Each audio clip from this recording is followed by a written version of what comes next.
And ابھی ہمیں جانا ہے اپنے پیکج کی طرف، جہاں پہ آج ہم دیکھیں گے کہ جارڈن میں رمضان کس طرح منایا جاتا ہے. لیٹس ٹیک اے لک.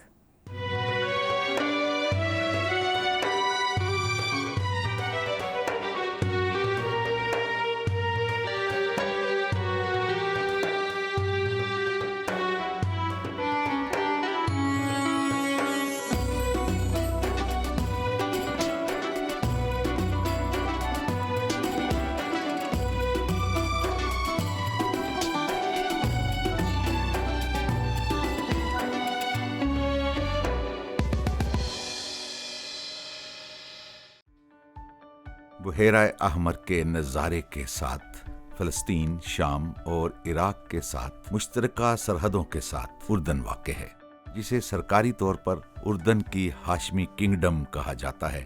اس ملک کا یہ نام دریائے اردن سے پڑا ہے، جو اس کی مغربی سرحد سے گزرتا ہے، جبکہ اس پر ایک ایسی آب و ہوا کا غلبہ ہے جو ایک مرکب ہے. شمالی اور مغربی علاقوں میں بحیرہ روم کا اور دوسرے خطوں میں ایک بنجر صحرائی آب و ہوا کا. اس ملک کا موسم گرمیوں کے دوران گرم اور خشک سمجھا جاتا ہے، لیکن سردیوں میں یہ موسم خوشگوار ہو جاتا ہے. اردن اپنی بہت سی تاریخی اور آثار قدیمہ کی یادگاروں کے لیے مشہور ہے، جیسا کہ پیٹرا شہر، جسے 2000 سال پہلے چٹانوں سے کھود کر اس کا دارالحکومت بنایا گیا تھا. جہاں تک جیرش شہر کا تعلق ہے، جس کے عوامی چوک، گلیاں اور اونچے کالم اب بھی گریکو رومن تہذیب کی گواہی دیتے ہیں.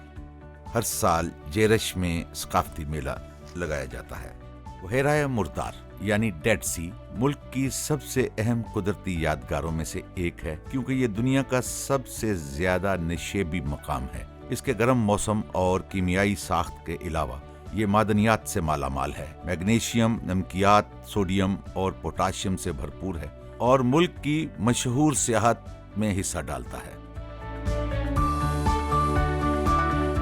اردن ایک ایسا ملک ہے جو مختلف عرب ثقافتوں اور بولیوں کو یکجا کرتا ہے. اسلام ملک کا سرکاری مذہب ہے، جہاں یہاں کے لوگ زیادہ تر اسے قبول کرتے ہیں. وہ بہت سے علاقوں، خاص طور پر دیہی علاقوں میں مستند عرب اقدار کی نمائندگی کرتے ہیں اور قدیم سماجی رسم و رواج اور روایات کو زندہ کرتے ہیں، جو ہر موقع کے لیے مناسب معلوم ہوتی ہیں. ملک خاص طور پر ان مذہبی تقریبات میں حصہ لیتا ہے جو رمضان کے مقدس مہینے سے وابستہ ہوتی ہیں. شعبان کے آخر تک اردن کی مملکت میں گلیاں، سڑکیں، مساجد، بازار اور بہت سی دوسری جگہیں مکمل طور پر تبدیل ہو جاتی ہیں. لوگ رمضان کا چاند دیکھنے کے لیے بے صبری سے انتظار کرتے ہیں، جو ان کے دلوں کو خوشی، ایمان اور یقین سے بھر دیتا ہے. لوگ بغیر کسی نفرت یا سخت جذبات کے اکٹھے ہوتے ہیں. روحیں اللہ کے خوف میں بلند ہوتی ہیں اور امیر اور غریب اس وقت برابر ہو جاتے ہیں. اللہ تعالیٰ کے خوف سے لوگ ایک دوسرے کو اس طرح ملتے ہیں جیسے کہ وہ آپس میں بھائی بھائی ہوں. امیر اور غریب اس وقت برابر ہو جاتے ہیں.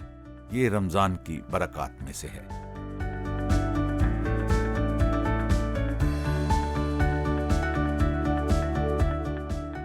اردن میں رمضان المبارک کی آمد سے چند روز قبل بازار مصروف ہو جاتے ہیں. تمام خاندان آرائش اور ضروریات کی چیزیں خریدنے جاتے ہیں جو رمضان کے آغاز تک پڑ جاتی ہیں. جیسے ہی میڈیا میں مقدس مہینے کے آغاز کا اعلان ہوتا ہے، لوگ رمضان المبارک کی پہلی رسم جو کہ نماز تراویح ہے اس میں حصہ لینے پہنچ جاتے ہیں. اردن کے لوگ ایک سال کی غیر موجودگی کے بعد اس خاص لمحے کا پورا سال انتظار کرتے رہتے ہیں.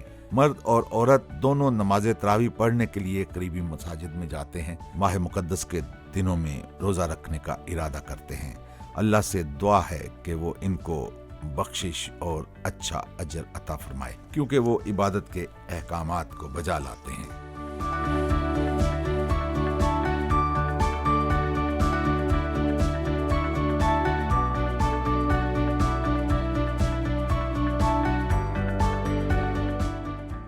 رمضان کے پہلے دنوں میں اردن میں ایک خاص منظر دیکھا جا سکتا ہے، اور وہ ہے عوامی چوکوں میں قائم کیمپ. خیمے لوگوں کے لیے مفت رمضان کا کھانا پیش کرنے کی جگہ بن جاتے ہیں، خاص طور پر ان لوگوں کے لیے جو بہت ضرورت مند ہیں۔ دوسرے مسافروں اور غریبوں کے ساتھ افطار کرتے وقت ایک صحت مند ماحول میں جو مومنوں کی روح کو پاک کرتا ہے، جو نیکی کرنا چاہتے ہیں۔ رمضان کے دوران یہ مفت کھانے پیش کیے جاتے ہیں۔ صرف خیموں میں ہی نہیں، مساجد میں بھی کھانا دیا جاتا ہے۔ بہت سی مساجد غریبوں اور مقامی باشندوں کے ساتھ ساتھ لوگوں کے لیے مفت کھانا پیش کرتی ہیں۔ جو مساجد میں مغرب یا غروب آفتاب کی نماز ادا کرنے آتے ہیں، عطیات کے ذریعے جمع کی گئی رقم انہیں دی جاتی ہے۔ لوگ مفت کھانے کے علاوہ بھی غریبوں کی مدد کرتے ہیں۔ لوگ فنڈ ریزنگ کا اہتمام کرتے ہیں، غریبوں اور ضرورت مند خاندانوں کے لیے ان کی ضروریات کے مطابق ان کی مدد کرتے ہیں۔ رمضان کے مہینے کے لیے اس میں باورچی خانے کے برتن اور دیگر ضروری اشیاء شامل ہو سکتی ہیں۔ خاندان کی اجتماعیت سے زیادہ مقدس رمضان میں خوبصورت چیز کوئی نہیں ہے۔ اہل خانہ یا تو افطار کے وقت جمع ہوتے ہیں یا شام کو نماز تراویح کے بعد۔ اردنی باشندے اپنا دن کام پر گزارتے ہیں اور غروب آفتاب کی اذان کا انتظار کر رہے ہوتے ہیں۔ اگرچہ سرکاری اداروں نے کام کے اوقات میں کمی کی ہوتی ہے، لیکن اردن کے لوگ سارا دن کام کرنے اور متحرک رہنے کو ترجیح دیتے ہیں۔ پھر وہ خاندانی رسومات شروع کرنے کے لیے اپنے گھروں کی طرف بھاگتے ہیں۔ غروب آفتاب سے کچھ دیر پہلے، اذان سے چند منٹ پہلے، پورا خاندان افطار کی میز پر بیٹھتا ہے جو روایتی پکوانوں سے بھرپور ہے۔ اردنی خاندان اس بات کو یقینی بناتے ہیں کہ تمام روایتی کھانے میز پر موجود ہوں۔ اردن کے باشندے اس مہینے کے اعتبار سے کھانوں کو زیادہ سے زیادہ مزیدار بناتے ہیں۔ ایک مشہور کھانا چاول کے گوشت، خشک دہی اور روٹی کے چپس سے بنایا جاتا ہے۔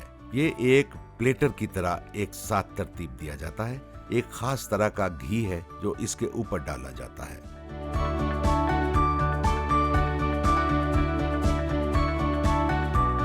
اردن کے لوگ اس ڈش کو سجانے کے لیے مختلف انداز اختیار کرتے ہیں۔ خواتین اس کی تیاری میں ایک دوسرے سے مقابلہ کرتی ہیں۔ اردنی باشندوں کو اپنے پڑوسیوں کے ساتھ کھانے کی پلیٹوں کا تبادلہ کرنے کی اچھی عادت ہے، محبت اور بھائی چارے کے اظہار کے لیے۔ یہ غروب آفتاب سے کچھ دیر پہلے ہوتا ہے۔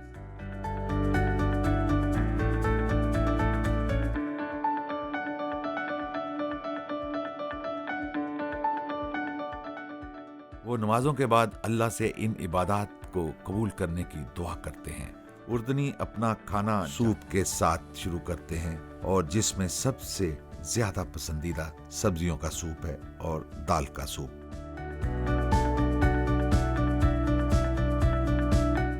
تو وہ مختلف طرح کے پلیٹرز کھاتے ہیں، اور یقیناً وہ جوس بھی پیتے ہیں۔ جیسے اردن میں افطار ختم کرنے کے بعد فوراً مٹھائی کھانے کا رواج ہے، بھرپور کھانے کے بعد چائے کا وقت ہو جاتا ہے، جس کے ساتھ میٹھے کی مزیدار کاکٹیل ہے۔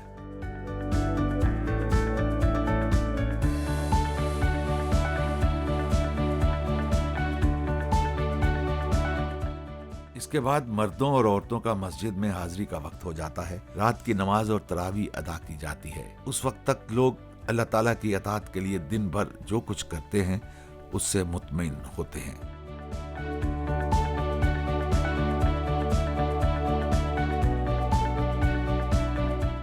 وہ اللہ کے سامنے اکٹھے ہوئے ہیں، اس سے دعا کرتے ہیں کہ وہ ان کو معاف کر دے اور انہیں عذاب سے بچائے۔ جیسے جیسے رمضان کے دن گزرتے ہیں تو یہ مقدس مہینے کے آخری 10 دنوں میں عروج پر پہنچ جاتا ہے۔ خاص طور پر ان 10 دنوں میں کوئی بھی رات لیلۃ القدر ہو سکتی ہے۔ اردن کے لوگ ان خاص دنوں کو مساجد میں اپنے خدا سے دعا کرتے ہوئے گزارتے ہیں، جبکہ بہت سے لوگ قرآن کی آیات کی تلاوت کے لیے مساجد میں رہنے کا انتخاب کرتے ہیں۔ رمضان المبارک کے آخری ایام صرف عبادت اور اطاعت تک محدود نہیں ہیں۔ اردن میں بھی عید الفطر کی اپنی رسومات ہیں۔ وہ بازار جو کبھی کھانے پینے کی لذیذ اشیاء سے بھرے ہوتے تھے، زیادہ کپڑے بیچنے لگتے ہیں۔ عید کے لیے بچوں کے کھلونے اور آرائش کے سامان میں اضافہ ہو جاتا ہے۔ بچے روایتی گیت گاتے ہوئے سڑکوں پر گھومتے ہیں، جبکہ بہت سے اردنی اپنے گھروں کو رنگنے اور سجانے کے لیے تیار ہوتے ہیں۔ کچھ لوگ مساجد کو صاف کرنے کے لیے رضاکارانہ طور پر کام کرتے ہیں۔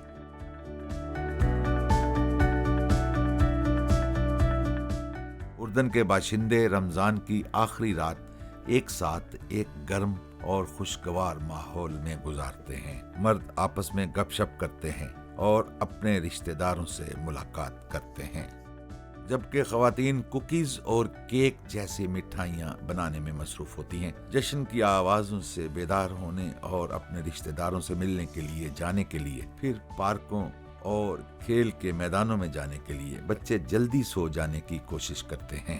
پاک ہے وہ اللہ جس نے ہمیں روزے رکھنے کی توفیق عطا فرمائی. وہ عظیم دن جو ہمیں خوش کرتے ہیں اور ہمیں راہ راست کی طرف رہنمائی کرتے ہیں.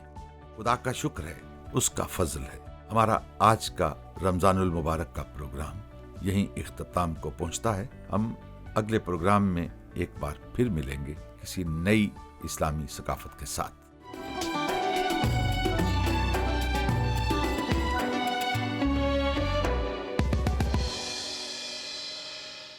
آلرائٹ، آپ نے دیکھا کہ جارڈن میں رمضان کس طرح منایا جاتا ہے. آئی ہوپ آپ نے انجوائے کیا ہو. یہ تھا آج کا شو. ہم ملیں گے آپ کو اگلی ایپیسوڈ میں. اس وقت تک کے لیے اللہ حافظ. اللہ حافظ.